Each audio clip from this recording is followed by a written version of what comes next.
1947 के बाद के लोगों ने किया, उतना शायद अंग्रेजों और मुसलमानों ने नहीं किया था। अभी आज योग दिवस पर राजनीति से संबंधित मैं ऐसा कुछ नहीं कहूंगा, क्योंकि जो बातें हैं पूरे समाज के सामने सब कुछ है, किसने क्या किया।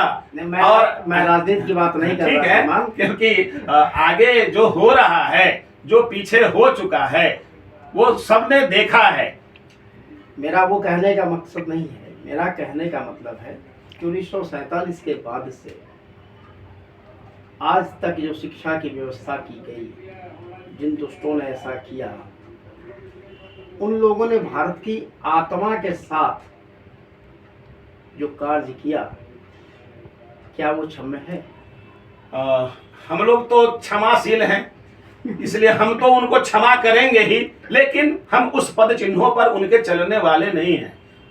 निश्चित रूप से उन्होंने जो भारत की ज्ञान परंपरा थी उसको नष्ट करने का प्रयास किया है, इसलिए हमको नई शिक्षा नीति जो लानी पड़ी, इसीलिए कि उसमें भारतीय ज्ञान परंपरा जो हमारी लुप्त हो गई, पूर्व के जो लोग थे अधिकारी, जो सिंहासन पर बैठे थे, जिन्होंने इसको समाप्त किया है, उसको फिर से पुनर्जीवित करना, उसे प्रतिष्ठापित करना, नई शिक्षा नीति में यह भी एक उद्देश्य है। यदि उसको आप ठीक से पढ़ेंगे तो ये इस विषय को आपको लगेगा।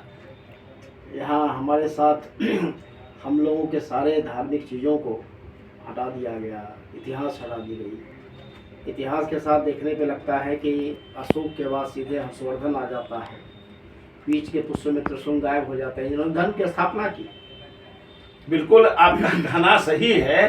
बीच के का जो कालखंड रहा, आजादी के बाद भी लोगों की मानसिकता में परिवर्तन नहीं हुआ।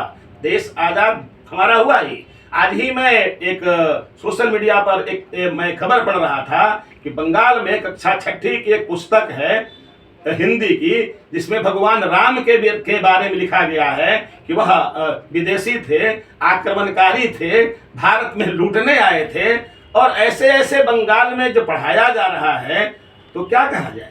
तो एनसीईआरटी के भी कुछ पुस्तकों में पहले